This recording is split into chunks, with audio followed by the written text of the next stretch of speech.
ডিম মারলে কেউ চোট লাগে আমি তো প্রথমবার দেখলাম। কিচ্ছু হয়নি, হিরো হতে গেছিলেন কেন? জীবনে যে মাটিতে পা ফেলেনি। কারা বলেছিল দুপুর 12টার পরে 4টে ডিজে বাজবে? তোদের কোন বাপ আছে দেখবো আমি রক্ষা করে, কার বাপ কাকে বাঁচায় দেখো এবার। এইসব চালাকি করে কোন, আমি বলছি টিএমসির কোন নেতার নিরাপত্তা দেওয়া উচিত নয়, পাবলিকের হাতে ছেড়ে দেওয়া উচিত। এরা পাবলিককে হ্যারেস করেছে, লুট করেছে, মহিলাদের সঙ্গে যে ব্যবহার করেছে, এই সাজা। যখন পিটিয়ে মারা হতো আমাদের কর্মীদের, ওদের নেতারা কুণাল ঘোষ, ববি হাকিম স্টেটমেন্ট দিত কি জনরোষে বিজেপির লোকেদের মেরেছে। দেখুন জনরোষে কি বলে, কাকে বলে। দুটো হাসপাতাল বললো যে কিছু হয়নি, আমরা ভর্তি নেব না। অর্থাৎ এখানেও সেই ভিকটিম কার্ড, এখানেও সেই এক স্টান্টবাজি এবং ড্রামা। মমতা ব্যানার্জি তো নিজে ডক্টর, উনি তার এমপিদের বলতেন কি ওষুধ খাওয়া উচিত, উনি দেখতে পারেন। যারা কোনদিন সরকারি হসপিটালে ঘুরে দেখেনি, ওখানে মানুষের চিকিৎসা হয় কি ওষুধ চিকিৎসা হয়, আজকে সার্টিফিকেট নেওয়ার জন্য ওই হসপিটালে যেতে হচ্ছে।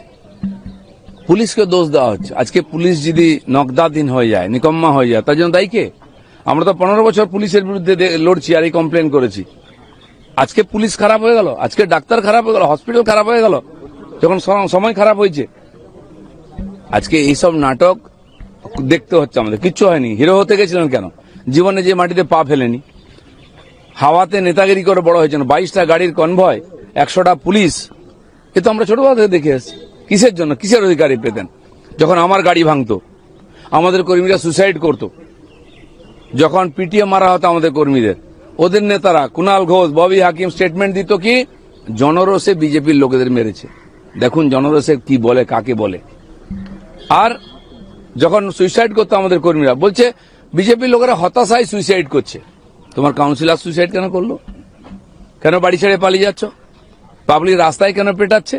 আমি বলেছি বাকি নেতারাও সাবধান থাকুন, রাস্তায় বেরোবেন না, জামা কাপড় খুলে বাড়ি পাঠিয়ে দেবে। বাজারে ইতিমধ্যেই ডিমের দাম বেড়েছে, খোলা বাজারে ডিমের দাম ডজনে 6 টাকা বেড়েছে। এটা কি এই এত ডিম যদি এত টিএমসি নেতাদের উপহার দেওয়া হয়, তাহলে ডিমের দাম তো বাড়বেই। ওরা বলেছে আমরা ডিম দিয়ে অভিনন্দন জানালাম, ডিজে বাজাতে এসেছি। কারা বলেছিল দুপুর 12টার পরে 4টে ডিজে বাজবে? তোদের কোন বাপ আছে দেখবো আমি রক্ষা করে, কার বাপ কাকে বাঁচায় দেখো এবার।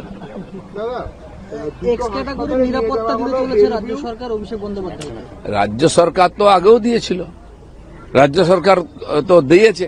আর আমাদেরকে রাজ্য সরকার কোন, আমি এমএলএ ছিলাম, আমাদের এমএলএদের জন্য ভিক্ষা করেও সুরক্ষা দেয়নি, তাদেরকে মারা হচ্ছিল। আমাদের এমপি খগন মুর্মুকে মেরে রক্তাক্ত করে দেওয়া, সে ফটো আপনারা দেখিয়েছেন। তখন সিম্পেথিও দেখিনি, নাটকও করিনি।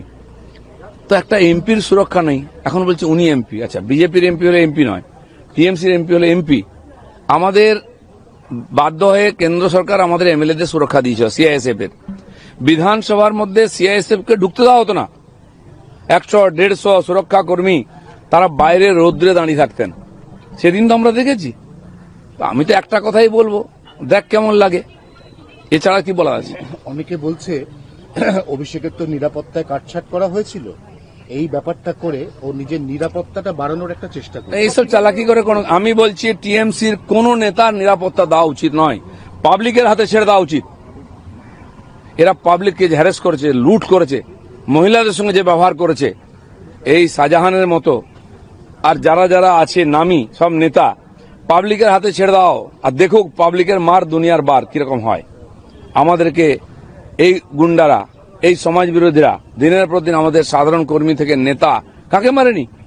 সেই দিনটা আমি ভুলিনি, যেদিন শওকত মোল্লা আর ওখানকার মগরাহাটের এমএলএ মিলে 2000 লোক নিয়ে উস্তিতে রাস্তা ঘেরাও করে আমাদের ন্যাশনাল প্রেসিডেন্ট মাননীয় নাড্ডাজির উপর অ্যাটাক করেছে। আমি সেই গাড়ির মধ্যে ছিলাম, বড় বড় ইট পড়ছিল দরজায় এসে গাড়িতে। যদি বুলেট প্রুফ গাড়ি না হতো আমরা কেউ বাঁচতাম না।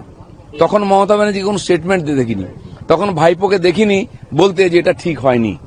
তো সময় চাকা তো ঘোরেই।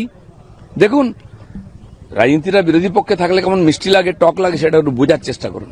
বিধানসভার সইকাণ্ডে গতকাল অভিষেক বন্দ্যোপাধ্যায়ের বাড়িতে সিআইডি টিম গেছিল। না, সিআইডি যাবে, সিবিআই যাবে, এনআইএ যাবে, কারণ এই সব ধরনের অপরাধের সঙ্গে এরা যুক্ত আছেন। আর এই সিলসিলা চলবে। আমি ভোটের আগে বলেছিলাম যে যদি একদিন সরকার পাল্টে যায়, টিএমসির নেতাদেরকে গণধোলাই হবে, রাস্তায় পোস্টে বাঁধা হবে, চৌরাস্তায় কাপড় খুলে নেবে। সবে শুরু হয়েছে, পাবলিক সাহস পেত না, এখন সাহস পেয়েছে। পাবলিকের অধিকারের হিসাব নিকাশ করার। তবু আমি বলবো এই দেশে আইনের রাজ্য, এই রাজ্যে আইনের রাজ হবে। আইনের উপর ভরসা রাখুন। অনেক বড় বড় লোককে আইনের ভিতরে যেতে হয়েছে, কেউ বাইরে নয়। আর আমাদের বিজেপি সরকারের উপর ভরসা রাখুন, কোনো দোষী বাঁচবে না, সবাইকে সাজা পেতে হবে। শনিবারের বারবেলাটা ওনার কাছে ভালো গেল না। প্রথমে বাড়িতে সিআইডি গেল, তারপরে ওনাকে পচা ডিম ফিম সব ছোড়া হলো। তাহলে কি ওনার শনির দশা লেগেছে? না, সবে তো শুরু হয়েছে না। এতদিন ক্ষমতার অপব্যবহার করে ওনারা যা যা করেছেন না, আমরা অনেক দুনিয়াতে খুব কম দেশে এরকম দেখেছি আমরা। তো তার তো হিসাব হবে, আইনের কাজ করছে। পাবলিকের যে ক্ষোভ ছিল, আচ্ছা কি আছে, কটা দিন যদি বাড়ি থেকে না বেরোতেন কি অসুবিধা হয়ে যেত? আমি বলছি বাকি নেতাদেরও টিএমসির, আপনারা বেরোবেন না, কেউ আপনাদের দায় নেবে না। আমাদের কাছে তো পুলিশ নয় যে আপনাদের বাড়ি বাড়িতে পাহারা দেবে। টিএমসির আমলে অর্ধেক পুলিশ নেতাদের বাড়িতে থাকতো, নেতাদের পেছনে যত বড় ক্রিমিনাল অ্যান্টি সোশ্যাল তার তত বড় সিকিউরিটি ছিল। যত বুলেট প্রুফ গাড়ি, দামি দামি গাড়ি কেনা হতো, পুলিশরা বলছে আমাদের ঢরঢরের গাড়ি দিয়ে নেতারা সব ভালো গাড়ি নিয়ে নিচ্ছে সিকিউরিটির জন্য। কেন পয়সা খরচা করবে? তোমরা চুরি করবে, লোককে হ্যারাসমেন্ট করবে, আর সরকার তাদেরকে পাহারা দেবে? কোনো দায় নেই। শিয়ালদা হাওড়ার মেসি কাণ্ডে অরূপ বিশ্বাসের বিরুদ্ধে বিধাননগর দক্ষিণ থানা এফআইআর দায়ের করল। 5-6টি ধারা বিএনএস, ভারতীয় ন্যায় সংহিতা, দুটি তার মধ্যে। দেখুন, পঞ্চায়েতে দুর্নীতি, মিউনিসিপ্যালিটিতে, জেলা পরিষদে, বিভিন্ন ডিপার্টমেন্টে, কিন্তু আন্তর্জাতিক দুর্নীতি এটা টিএমসি করেছে। আন্তর্জাতিক অপমান মেসিকে টিএমসি নেতারা করেছেন। বাড়ির বউ চাকর বাকরকে নিয়ে তার সঙ্গে সেলফি তুলিয়েছেন। ইলেকশনে তার লাভ নেওয়ার চেষ্টা করেছেন। আমার তো মনে হয় বেশি না পালিয়ে গেলে তাকে টিকিটও দিয়ে দিত, একটা এমএলএ বাড়ত। কি ধরনের বেইজ্জতি! বাঙালির মুখ কত পোড়াবেন আপনারা প্রত্যেকটি জিনিস। এবং তাকে নাম করে কত কোটি কোটি টাকা তোলা হয়েছে, লুট করা হয়েছে। সেই কমিটিতে বা ওইখানে ছবিতে যাদের দেখা যাচ্ছে, প্রত্যেকের বিরুদ্ধে সরকারি আর পুলিশ ব্যবস্থা নিক, এটা সাধারণ মানুষ চাইছে। শিয়ালদা হাসপাতালে নিয়ে যাওয়া হলো, নেওয়া হয়নি, সেরকম কোনো অবস্থানে ভর্তি জানিয়ে দেওয়া হলো। ভিডিও সামনে এসেছে আমাদের কাছে যে রীতিমতো মমতা বন্দ্যোপাধ্যায় চিকিৎসকদের থ্রেট করছে হাসপাতালের ভেতরে। এই যে থ্রেট কালচার হাসপাতালে তো আগে ছিলই, সুপার করতেন, ডাক্তাররা করতেন। এখন মুখ্যমন্ত্রী থ্রেট কালচার চালু রাখার চেষ্টা করছেন, ওটা হবে না। জমানা পাল্টে গেছে। ডিম মারলে কেউ চোট লাগে আমি তো প্রথমবার দেখলাম।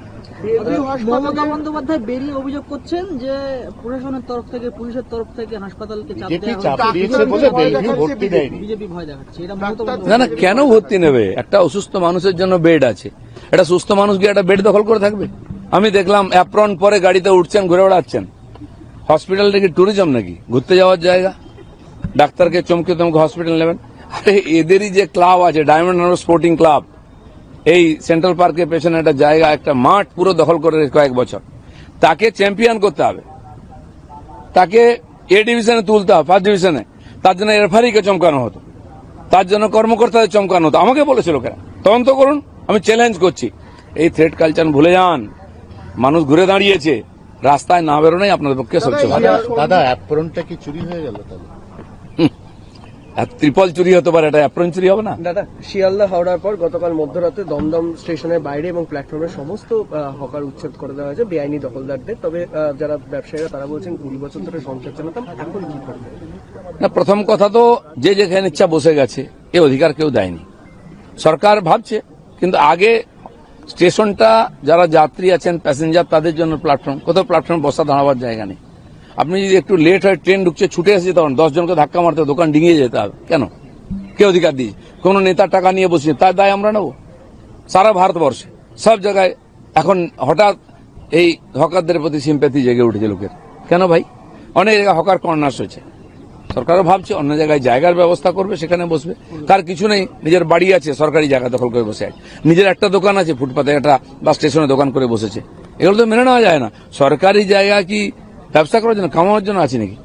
আপনি দেখুন সব জায়গায় লোকেরা ভাড়া দিয়ে বড় বড় দোকান নিয়েছে, তার সামনে স্টল লেগে গেছে, দোকান লেগে গেছে। তারা কি অপরাধ করছে? তারা জলের ট্যাক্স দিচ্ছে, তারা বিদ্যুতের ট্যাক্স দিচ্ছে, তারা ভাড়া দিচ্ছে, অথচ খদ্দের তার কাছে পৌঁছতে পারছে না, সবাই সামনে বসে আছে। আর করেছে নেতারা, যে বসিয়েছে তাকে বলুন, তার জন্য আমরা দায়ী নয়। না, তারা বলছেন উন্নয়নে বাধা দিতে তারা রাজি নন, কিন্তু পুনর্বাসনটা আগে। ঠিক আছে, আগে পরিষ্কার হবে, তারপরে পুনর্বাসন হবে। জানাই নেই, লিস্ট করতে যান, দেখুন 100 জায়গায় 200 নাম চলে আসছে। কোথায় এটা হয়নি? আগে তো সরকারি জায়গা ফেরোচ্ছে, এবং রেল থেকে আরম্ভ করে পিডব্লিউডি, রোড, সবাই নিজের জায়গা পরিষ্কার করবে। অর্ধেক লোক তো বাংলাদেশ থেকে এসে বসে গেছে। যে নেতারা টাকা নিয়ে বসেছে তার বাড়ি ঘেরাও করুন। শুনুন, এর সব কটা তোলাবাজ। অভিষেক ব্যানার্জি তোলাবাজ ছাড়া, গুন্ডা, অ্যান্টি সোশ্যাল ছাড়া কারোর সঙ্গে সম্পর্ক রাখতেন না। আমি চ্যালেঞ্জ করছি পশ্চিমবাংলার 10.5 কোটি মানুষের কাছে, আজ পর্যন্ত কতজন অভিষেক ব্যানার্জির সঙ্গে দেখা করতে পেরেছে? কোন অফিসার, কোন এমএলএ, মন্ত্রী, এমপি দেখা করতে পারছে? আমাকে বলুন। কেউ করতো না। সব মাফিয়া, কোল মাফিয়া।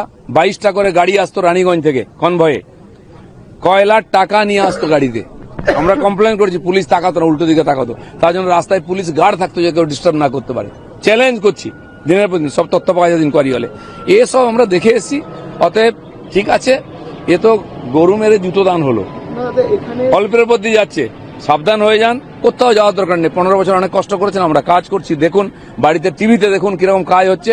একদম রিস্ক নেবেন না, আমরা আপনাদের দায়িত্ব নিইনি। যারা তৃণমূল বলছে ভোট পরবর্তী হিংসার শিকার, কিন্তু স্থানীয়রা বলছে যে হার্ট অ্যাটাকের কারণে তার মৃত্যু। বহু জায়গায় এটা কিভাবে? এসআইআর রাস্তায় পড়ে মরে যাচ্ছে।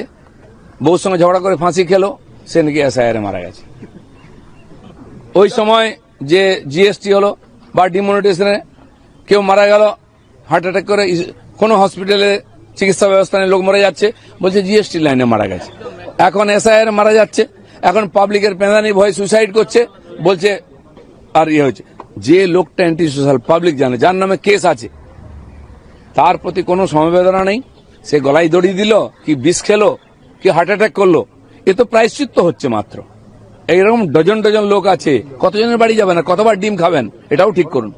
দাদা এটাই শেষ প্রশ্ন, আজ থেকে সরকারি হাসপাতালে ডাক্তারদের আই কার্ড বাধ্যতামূলক এবং ডাক্তার স্বাস্থ্যকর্মী যারা রয়েছে তাদের বায়োমেট্রিকও বাধ্যতামূলক করা ডাক্তার হচ্ছে। থেকে টিচার, সরকারি কর্মচারী, ক্লার্ক, এমনকি ডেলিগেটেড, কন্ট্রাকচুয়াল, সবার জন্য বায়োমেট্রিক চালু হবে। সবার আই কার্ড লাগবে, সবাইকে অ্যাকাউন্টে পেমেন্ট করা হবে। হাজার হাজার লোক আছে যে কোথাও নেছে বেতন পায় বাড়িতে বসে। সে এই নারেগা বা জিরামজি থেকে আরম্ভ করে সমস্ত প্রজেক্টে লক্ষ লক্ষ লোক লুটে খাচ্ছে, ভুয়ো। সেজন্য সরকারি টাকা ওদের গর্বে যাচ্ছে কেবল ভোটের জন্য, তারপরে জেতা গেল না। সেজন্য সব জায়গায় পরিষ্কৃত হবে, এটা সবাইকে মেনে নিতে হবে। অনেকে কষ্ট হচ্ছে, একদিন কাজ করেননি, বাড়িতে বসে বেতন পেতেন, পিকনিক করতেন, ঘুরতে যেতেন, তারা অনেকে আন্দোলন করার চেষ্টা করছেন। এই ভুল